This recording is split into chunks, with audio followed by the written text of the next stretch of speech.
friends, thanks for joining us. Do us a favor and smash that subscribe or follow button. It helps the channel grow. It really helps us get the word out. Benny, where can they find us on social media? Yeah, you can find us at Ray Benny Sports. We're on Twitter, Facebook, Instagram, TikTok. Check us out also on Discord and Reddit, and leave us a rating on your favorite podcast provider. And Threads. Don't forget. Threads, yeah. Threads. We're there. We're not active. Does anyone use Threads? No. It's like people who are at home and don't answer the door. That's what we are on Threads. We got some Winnipeg Jets talk. Of course, we got some Blue Bomber talk, some CFL talk, some NHL talk, some quick shots. But let's start off with the Winnipeg Jets. Winnipeg Jets talk brought to you by Fahrenheit Airbrushing. Stand out on the ice, pavement, or the field with a custom airbrush helmet or goalie mask or any custom item that you want. A local Manitoba business with affordable solutions for any project. Check out Fahrenheit Airbrushing on Facebook or call them at 891-7431. And tell them Ray and Benny sent you. So Coach Bowness has decided to hang him up, to retire after 38 years of coaching. Not a total surprise, especially with the health concerns that he had and his wife had. Not that everyone saw it coming, but it's just not a surprise, I don't think. No, I don't think so. I thought either way he would potentially be gone, even if he wasn't retiring kind of thing. So what's your take on Coach Bowness's second go-round with the Winnipeg Jets? You know what? It went a lot better than I expected. When he was hired, I thought he was just a bridge guy to kind of figure things out. I expected Scheifele gone, Hellebuck gone, like all that kind of stuff, right? So to bring those guys back, it was huge, but he kind of bridged that gap a little bit and got the team to kind of buy into a little bit of a better play defensively that they weren't doing. Guys like Scheifele ended up playing better D than they had ever played kind of thing, right? So better than I expected. But unfortunately, the playoffs did not go very well for him in both years. Last year, whatever, they snuck in as the 8th seed, playing the top seed who ended up winning the cup. This year against Colorado should have went better, but unfortunately, it did not. So the playoff showings kind of tainted things, but overall, the regular seasons, especially this season, were good on his end. Yeah, I think his second go-round in Winnipeg was successful, and I think he had the team on the right trajectory. I think he definitely deserved another season after going 98, 57, and 9 and bringing the team back to the playoffs back-to-back. There probably would have hopefully been some huge roster changes, but I guess we'll never know because he's gone. There definitely was a culture shift. Like there were a couple times in the second half of the season where a lot of fans were saying, oh, here comes a collapse again, like they did the year before. They're going to tank again, but they eventually actually got through the tough times, finished the regular season off on an 8-game winning streak, but again, they're eliminated quite early in the playoffs. So yeah, I'd say successful. That'd be his. I don't know if I can give him any more than that. It's a little rocky, some points of it, but successful based on record and being in the playoffs. Yeah, some guys took their games up a notch. Josh Morrissey definitely benefited from Bowness those last couple of years. Solid defensively, and then started putting up the offensive number, was given some free reign to come up from defense and all that. The only thing concerned for me on that the other side is that the younger guys really didn't develop a lot, and he didn't have trust in some of those guys. Cole Perfetti, for one. I mean, the guy had 19 goals this year, but still couldn't find his way into the lineup close to the end of the year. Heinola was apparently getting a shot this year until he got hurt, but then he never got an opportunity at any point when he was healthy. Even though Schmidt kind of struggled this year, Pionk struggled quite a bit, and Stanley was still kind of hit and miss. I kind of look at it like Boston. Look at Boston. If you look at their lineup, and for one, and this is kind of a shot at Chevy a bit, because Morgan Geekie ended up being now their top line center. Guys from Manitoba, and he could have gotten Chevy could have gotten for $2 million, maybe even less, who knows, but he's top line center. So they missed the boat on that one. And now they've incorporated a lot of younger guys into the lineup, and they've made it to the second round of the playoffs. Like there's a couple of John Beecher, Bruzo, who wasn't even drafted, and Mason Laurie playing defense. He played only 40 games this year, and now is a solid contributor on that D, scoring last night too. So I wish he would have been able to develop a few more of those guys. I know a lot of the Jets guys prospects in the Moose are still around that 20-year-old range, but their D could have maybe brought in some other guys there or developed a little bit better. But like you say, Bowness, I didn't have high expectations. He exceeded my expectations. And hopefully he's changed the culture of this Jets, and the next coach coming in will have an easier time getting these guys to adapt. Are you saying they should have brought in some of the younger guys in the system to play with the big team? I feel like they could have, like, at least with, trust Perfetti a little bit more, man. I mean, you traded for Monahan and Toffoli and shoved Perfetti out. The guy had 19 goals. Like I said, I like what Boston's doing. They trusted their young guys to come in, and they're still trusting them, and they're in the second round of the playoffs. Do you think the young guys on the Jets right now would have given them a better chance to beat Colorado?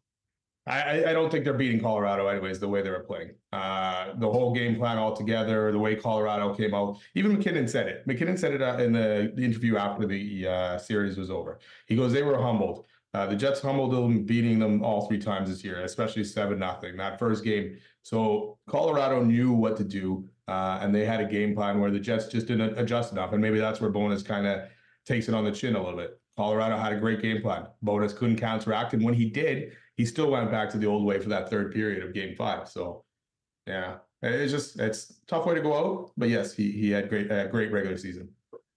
What are you looking for from the next Winnipeg Jets head coach? Well, talking about the young guys, I'd like to see someone that can start to develop some of these younger guys. Because the Jets are a draft and develop team, right? But if you look at their lineup, yes, they got a few guys in there, but a lot of their lineup is guys that they've brought in. And the other guys haven't really stepped up. Mason Appleton, what's he done? Not much. He's still lingering around on that third line.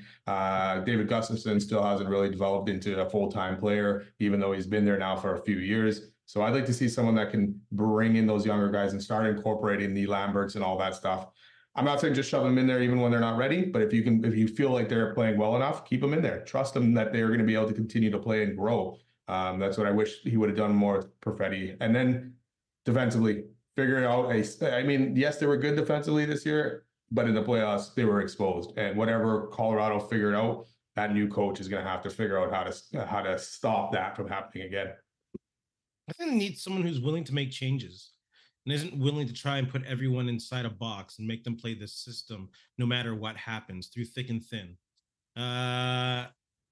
Yeah, like you kind of mentioned in game 1, how what is his name again? Bednar, the coach for Colorado, obviously made some huge adjustments to how they were playing from the third game they played the Jets to the first game in the playoffs to that second game in the playoffs. You see, they're constantly making adjustments. And, obviously they're an experienced playoff team, but the Jets did not make those adjustments in games 3, 4, and 5, unfortunately. So I'm hoping that they find a coach like that.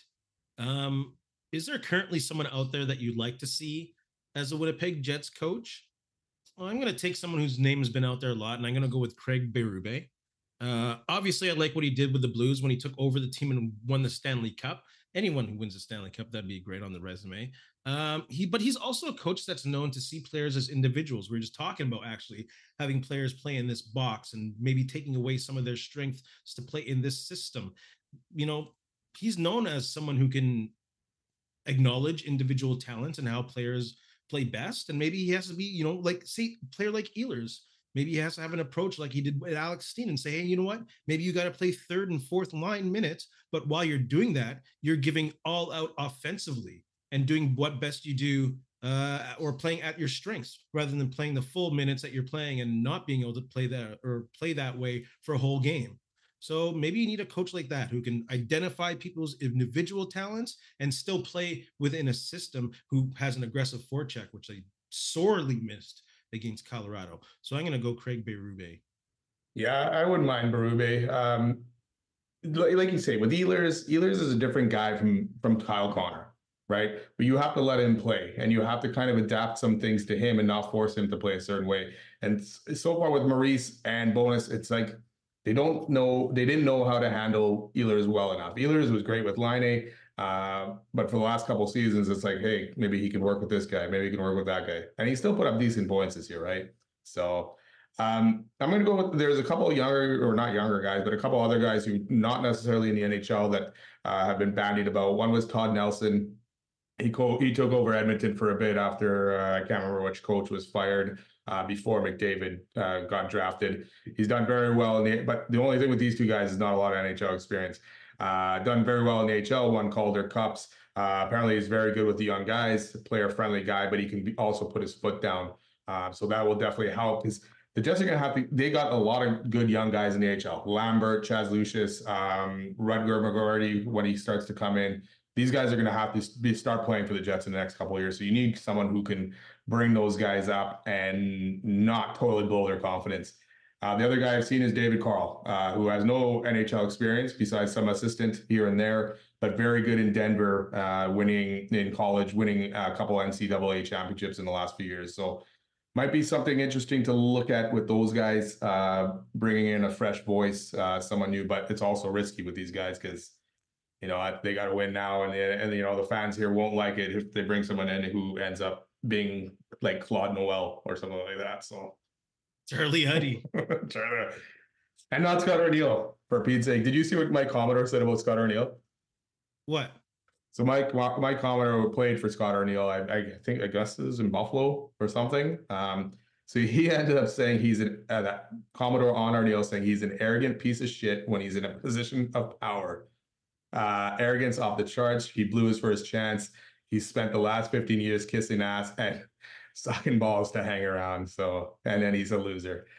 That's pretty scathing from Mike Commodore kind of thing. And he even went after Babcock before too. So, well, he pooped on him hardcore. Name one thing the Jets. Name one thing. The statement is the Jets were blank from being more competitive against the Avs. Let's go back to the playoffs. So name that one thing. What were the Jets blank away from being competitive? And I'm going to go with special teams. The lack of competitive special teams. The penalty was horrible. It was worse than it was in the regular season. They were like at 62.5 when they were running at 77 in the season, which still wasn't good. It was bottom third in the league. The power play was a little better, but when they needed them to be, they went 0 for 7 like in a 2-game stretch. So, you know, shout out to Brad Lauer and the special teams performance this year. Nothing changed all season long. So, yeah, I'm going to say special teams. And that's the thing, right? That's the loyalty of the Jets, right? When things aren't going well, they still stick with the guy. The power play special teams were terrible altogether this year, and they still stuck with it. Speaking of power plays, Dallas has already scored on the power play against Colorado too. So, and they're up 3-0 in that game. So crazy there.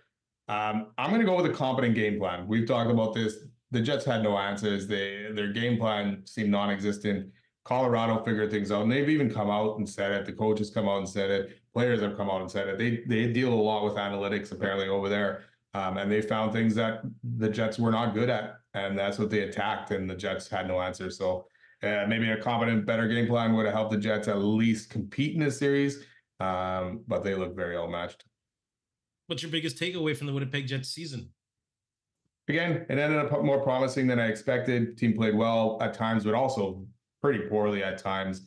I like that some guys made some strides. We talked about Morrissey. Scheifele started playing a better game. Maybe we'd like to see Kyle Connor, commit to defense a little bit more. But yeah, I feel like some players did grow as the season went on, but there's still a lot of questions. Yeah, I think my biggest takeaway is they don't have the experience combined with the talent to make a deep push into the playoffs.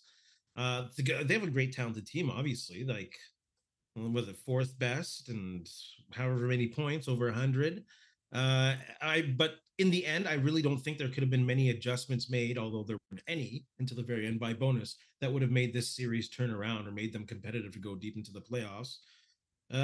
So yeah, I think in the offseason, they got to look for more talent. And that's so hard with the Jets in the free agency because a lot of players don't want to come here.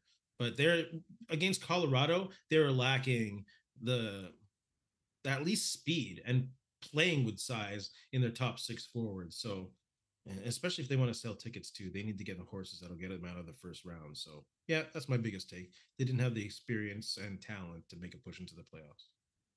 And that's the thing, though. You got a lot of young guys that are coming up now who don't have the experience that are going to have to fill some of these holes. Because, yeah, like you say, going through free agency is tough, right? Unless you're going to way overpay for some of these guys. Now you're losing Toffoli, possibly Monahan. So you still got to fill that second center role, right? And like I said, a guy like Morgan Geekie could have been a great spot for that.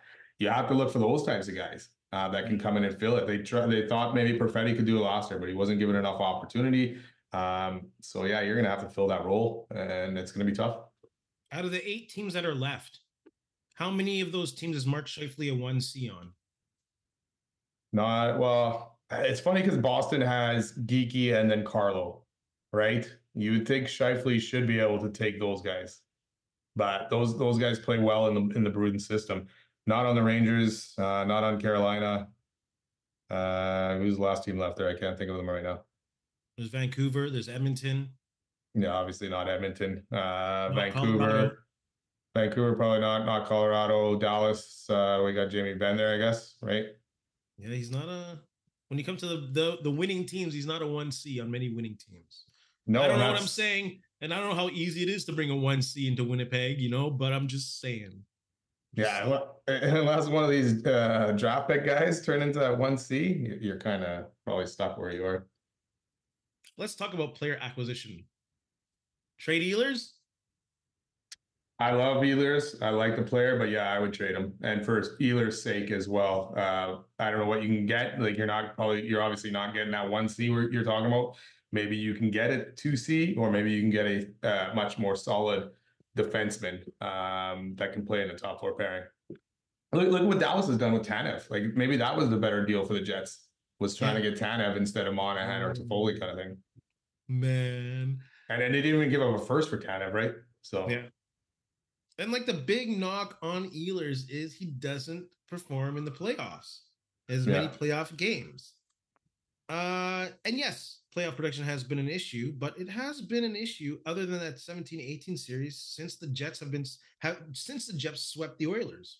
They've scored 3 or more goals 5 times in the past 14. Yeah. That's not good for the whole team. So I wouldn't give up on Ehlers, especially when they say they're going to get a coach by the end of the month. At least wait until they get you got to wait anyways. It's playoffs. You can't make it. Yeah. But I'd say wait and let the new head coach at least get some input on it. You do have 1 year left, but I say if he's not playing up to what, then you get a decent trade deadline move that you can make, and then then you're probably restarting or retooling at some point. So why not keep him for now? Let the new guy play with him or coach with him and see what happens. Yeah, I mean, personally, yes, I would love to keep him. I'd rather keep him, but better maybe for Ehlers at this point mentally and all that stuff to be traded. But yeah, maybe the new guy comes in and he knows how to use these Ehlers, or he finds him a proper line mate, like line 8, kind of maybe bring back line 8. Yeah, okay. Schmidt, buy out or trade? I say yes. If they can find a trade partner, of course. Trade would be optimal. Buying out Schmidt, sure, I guess. That'll give you the extra cash to maybe sign Demelo or Dillon or both. So yeah, I wouldn't be quick to jump on buying him out, but if they can find a trade partner, then yes, go ahead. Yeah, if you can find someone to take him that you maybe pay half his salary, it depends what you have to give up to get rid of him, right? But I think his time is probably done here, and unfortunately, he's making over $5 million a year, so you got to get rid of that contract somehow, so that you could bring someone else in. So yeah, definitely, there's got to be a way to move Schmidt this year for sure. And the cap hit's not too bad, 2.7 this year or the season, and then 1.6 the following. Not too bad. Are you looking to sign Demelo Dillon both and? Yeah, I mean, it all depends what they're asking for, right? Demelo's kind of dropped off a bit. I don't think he's your one pairing guy anymore, or should be there. So if you can sign him to be in your bottom pair or even that third, fourth spot, maybe kind of thing. But I'd be all over Demelo. Dillon, same kind of thing. But he's also turning 33. So you don't want to get into a long-term contract with him and have it turn into a Nate Schmidt kind of contract, right? Where it's kind of pulling you down a little bit. So they have to be smart on that end. But yeah, I would definitely like them to get Demelo signed, at least one of these guys, but the price definitely has to be right. Yeah, Brendan Dillon's definitely not going to get as much as Schmidt. He's going to get maybe over 4, I guess. Maybe some team will give him. I think he's turning 34 going into the season. Yeah, but he's such a good locker room guy too. So it might be worth giving up that little extra bit, as long as, again, it's not too out of hand. I'd probably give him 4.5. Demelo, yeah, but would you do it for 3 years? That might be what he wants, right? Contract. So no, that's a 1 year. Yeah, I doubt he's taking a 1 year contract for that. So like, I guess he can look for a longer contract elsewhere, but I don't think he's going to get much of a longer contract, to be honest with you. He might get a 2 year somewhere. I'm guessing. Could I'm be, not yeah. a specialist. Demelo, I'd like to keep him on the squad. He's a right D, and he played all 82 games. He played second most minutes, but he does turn the puck over quite a bit for the minutes that he plays. Well, that's not why necessarily in the Jets zone, but still for the minutes he plays, he gives up the puck a lot. Yeah, and that's why he should not be on this top pairing anymore, right? That's why you can keep him as a depth guy, not a depth guy, but a 5-6 guy kind of thing, right? At a decent price. I mean, he's coming off a $3 million contract. He's not going to get that, but maybe he stays in the $2 million range kind of thing, you know? Yeah. You also got to see, let's discuss the Pionk. What would you do with Pionk? He's got one more year at 5 something as well. And he struggled mightily this year. Very similar to Schmidt's, right? Yeah. And he struggled mightily. He's got one more year. Like, I mean, obviously you can't buy out Schmidt and Pionk and then bank on these younger guys coming into play and all that stuff. But something's got to be done there as well, because he is not a top 4 pairing guy either, and should not be playing hard minutes against top players anymore, or at least after last season anyways. Yeah, I don't think they can afford to buy both out. You can, but you can buy out 3 people in a year. But just to have 4 to 5 million clogged up, you know, especially when they play so close to the cap any which way, man, they got to find a way to spend that money better. Because when you're playing so much of the cap and you get knocked out, which that's a different conversation. And there's no one like Arizona Coyotes anymore to dump these contracts on for a draft pick, right? So horrible. Jets fans, put your thoughts in the comment section below. Let's move on to some Blue Bomber and CFL talk. The draft just happened. Thoughts on the Bomber draft, biggest takeaways? You want to go first?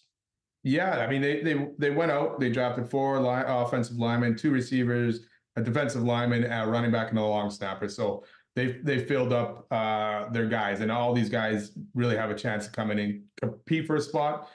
Mainly a lot of them on special teams. Besides the what's his first name? Manu, Giovanni Manu. Giovanni Manu. Like, he got drafted by Detroit, right? So he's not coming. But it's a great pick later on to take a chance on. They filled needs, really, right? And added some depth and strength. A lot of these guys are big guys. Even going by the first receiver drafted there, Kevin's Clericus. Yes. Feels like he is a Rasheed Bailey type of guy, right? He's going to come in great on start right away on special teams, and he'll be that blocker, that role that Bailey took. So it sounds like they're not expecting him to be in the top 3 receivers or anything like that, but he's going to come in and play a role for this team, and probably on special teams right away. Yeah, he's going to be fighting for a receiving spot for sure. Like, you know, we just lost Brandon O'Leary Orange. Yes. But they have that KJ Hill coming from Ohio State that'll probably really fight for that number 4/5 spot.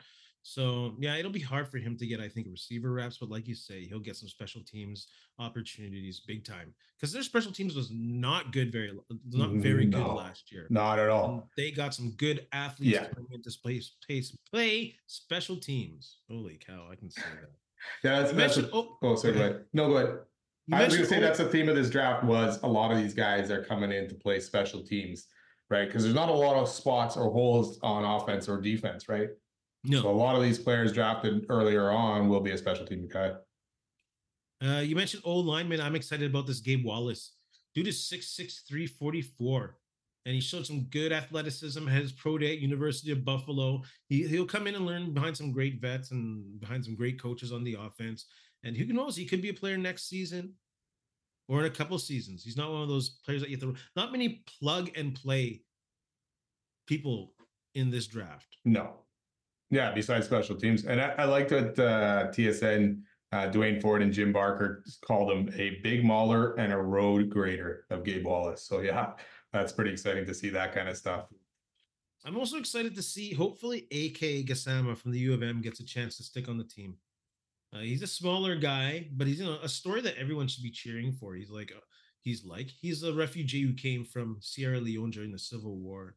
And he's a small target, but he has a lot of speed that can stretch the field.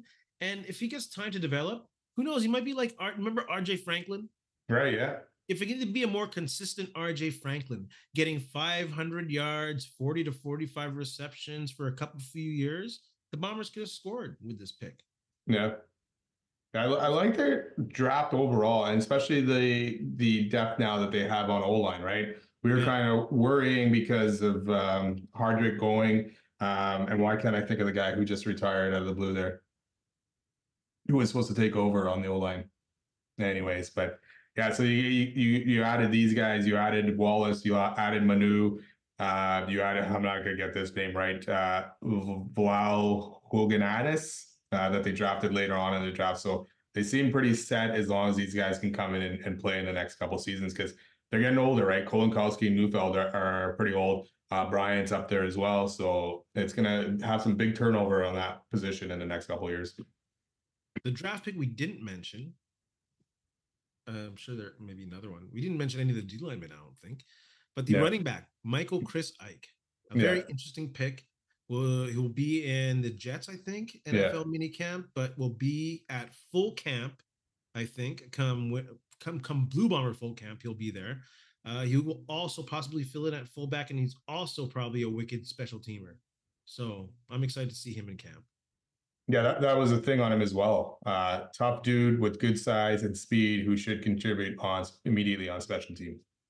So a lot of their draft, or a lot of their, well, the first couple picks really focused on the special teams aspect. Talk about running back. What excites you? What concerns you about the Blue Bombers running back room going into training camp, or going into the season, I should say? Just seeing the next step in the development of Brady Oliveira. I mean, obviously he rocked it last year, was very good, excellent even. So I'd like to see now what he's going to do for an encore. Can he continue on that path, or our team's going to kind of figure out a bit of his running style and be able to stop him? So look, I'm excited about that. Obviously, if he gets hurt, we're in trouble with Augustine and was Chris Ike, right? Michael Chris Ike? Yeah. Jeez, can't even remember his name. We just talked about him 2 seconds ago. So the depth there, they added this guy, but the depth with Augustine, and we've seen Augustine come in and play well. So that would be my only concern, though, is I don't know if he can handle a whole season if something happened to Oliveira. Yeah, I don't know about their other depth behind that. They have Chris Brown or Chris Smith. They have Ronnie Brown, who played for the Dolphins. Remember him? Oh, yeah, that's right. Not the same Ronnie Brown. But yeah, I actually do have confidence in Johnny Augustine coming into that role. You're not going to get the same player. You're not going to get the same production as you would with Oliveira, but you have a diverse enough offense where you can spread the ball to different areas and not have Johnny Augustine have to be the workhorse as much as Brady Oliveira. So yes, it'll be a drop off. And, I'll give it probably a couple games before I really make judgment on that move. Hopefully it doesn't happen. Knock on wood. Hopefully Oliveira stays healthy as ever. But, I wouldn't mind seeing Augustine. A couple years ago, when Andrew Harris was on his way out, I was like, yeah, you know what? I wouldn't mind Augustine getting the ball. Yeah. So I wouldn't mind seeing him get the ball if it came to that. Knock on wood, it won't. He's an interesting case. Did he re-sign with the Bombers this year, or was he already signed with them? Who? Augustine. Did he sign a 2-year deal last year, or was he just? I think didn't he re-up? Maybe he did a 2-year deal. I think he got his contract. Yes, he signed his contract this year, because when he signed, we were like, well, that's got to be a sign that Oliveira is close to signing. Because if they're going to commit to a Canadian backup, that means that Oliveira is probably going to sign as a starter. I mean, I think that was this year. A lot of good running backs, obviously, on these teams, but I'm kind of surprised Augustine wouldn't have tried to go somewhere else to see if he could become the starter. But he just likes the situation here and get paid enough. You're at home, kind of thing. So, heck yeah, why not? He likes championships, maybe. Yep. So we've just found out that Nathan Rourke has been signed by the Giants.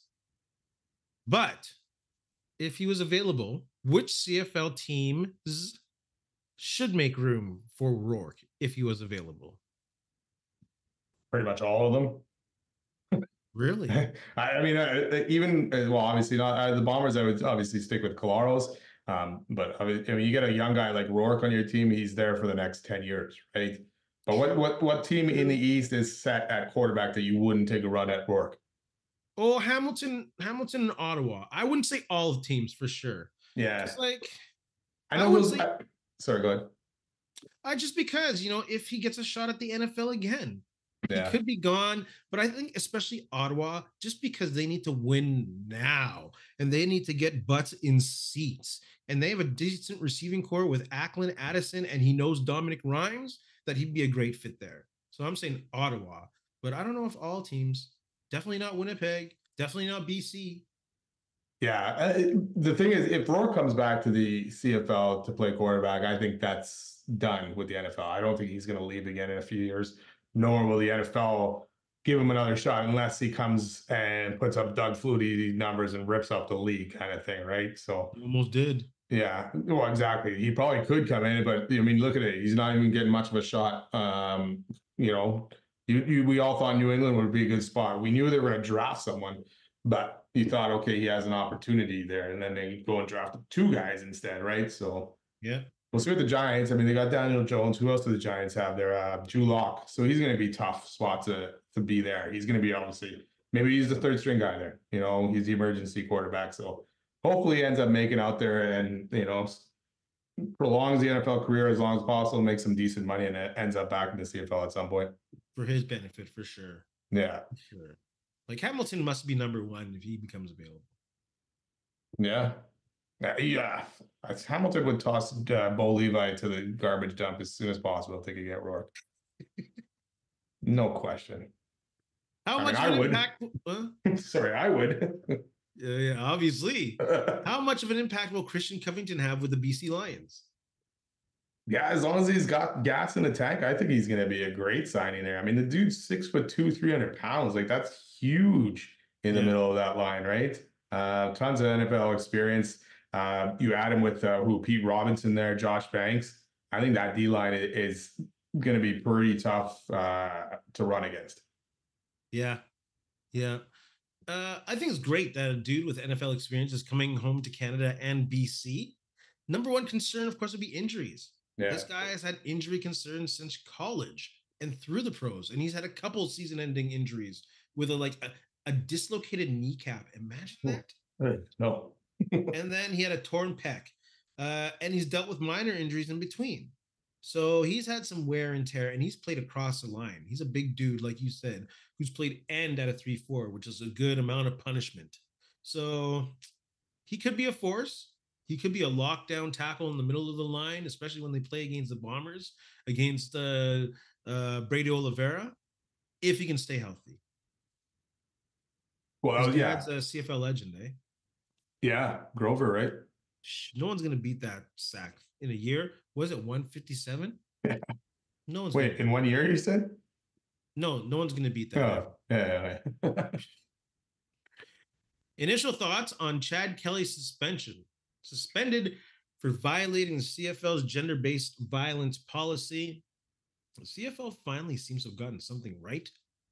I'm sure some of the details will still come out, but I think the league sincerely was fair and tough enough on this guy.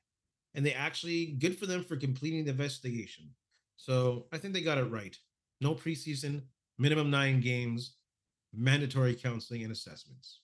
I like that it's a minimum 9 games, so that if he doesn't follow what he needs to follow to become a better person, they can make it longer, right? And we still haven't heard Chad Kelly come out and say anything against this. I personally, I think he's probably done in the CFL altogether anyways, because he's going to come out and say something stupid or balk against it, and hopefully Toronto just sees the light and cuts him. But they're like, I still want to see the rest of this investigation, what the Argos actually knew, what they let him get away with, and why it took them so long to even do anything about this, right? Because there's got to be, they're not innocent. The Argos are not innocent. The front office is not innocent in any of this. So I'd like to see now where that's going to go.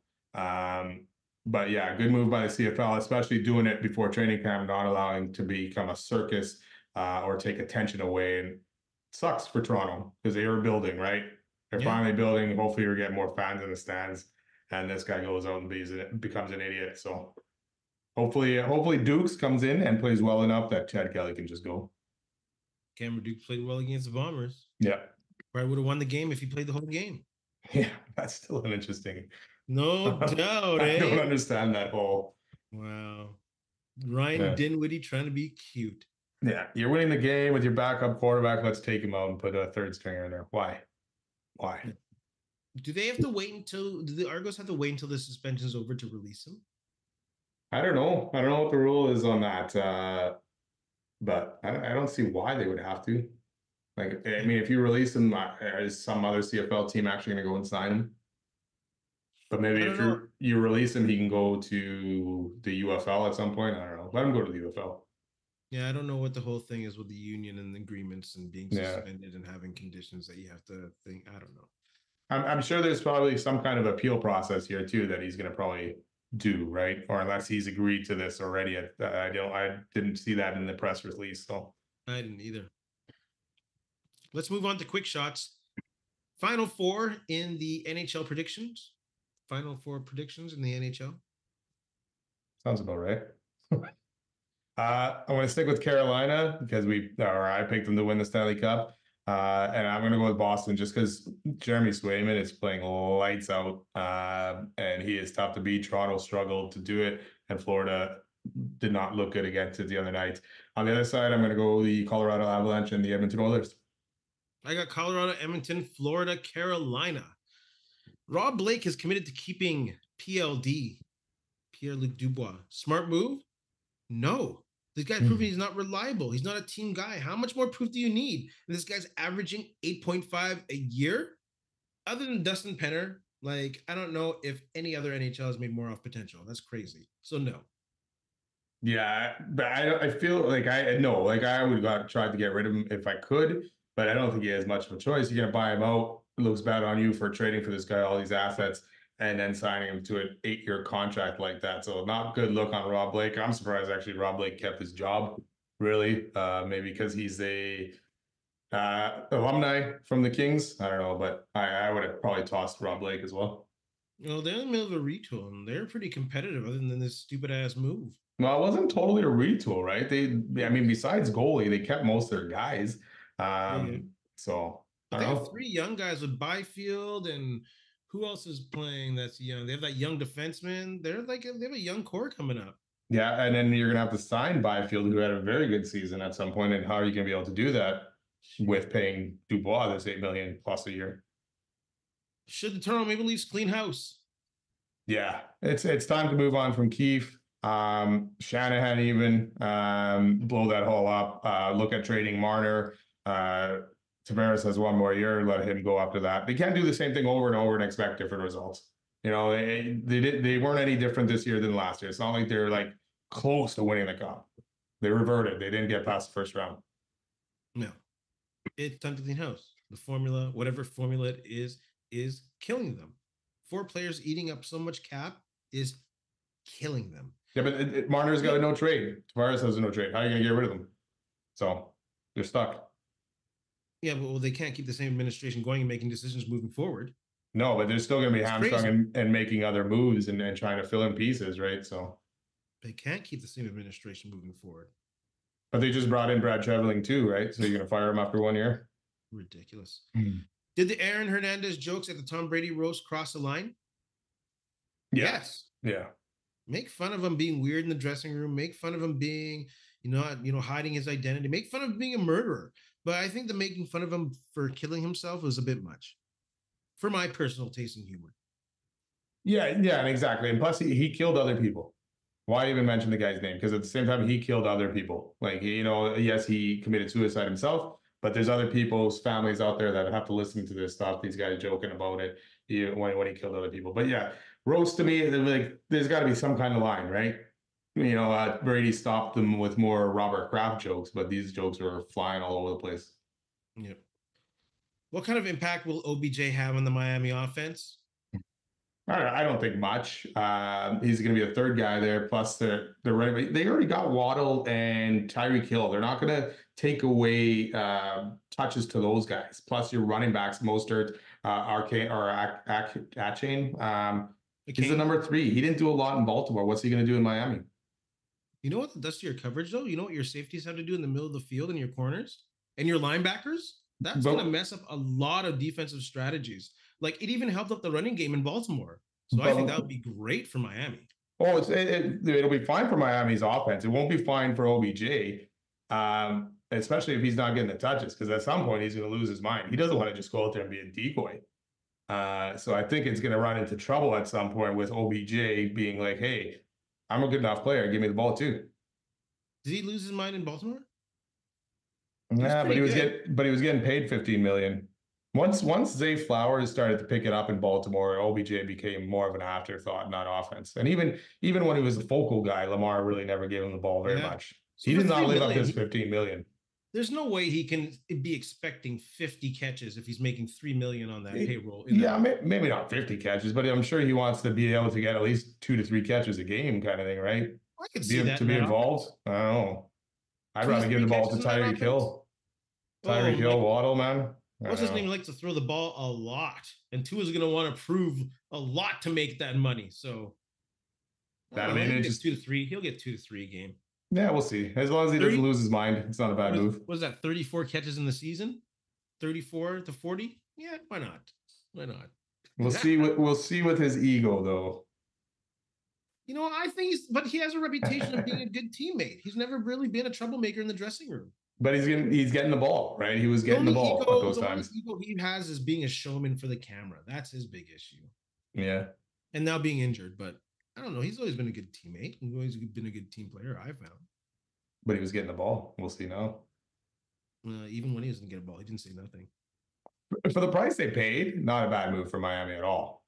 For a third wide receiver, and especially if Waddle or Tyreek Hill get hurt, you know, you can fill in there kind of thing. And if they're going to bracket Hill and Waddle, then you can't do anything but throw the ball to Odell Beckham because he'll be wide open. How about Tyreek Hill if Odell is catching too many balls? How will he feel? We'll have to worry about that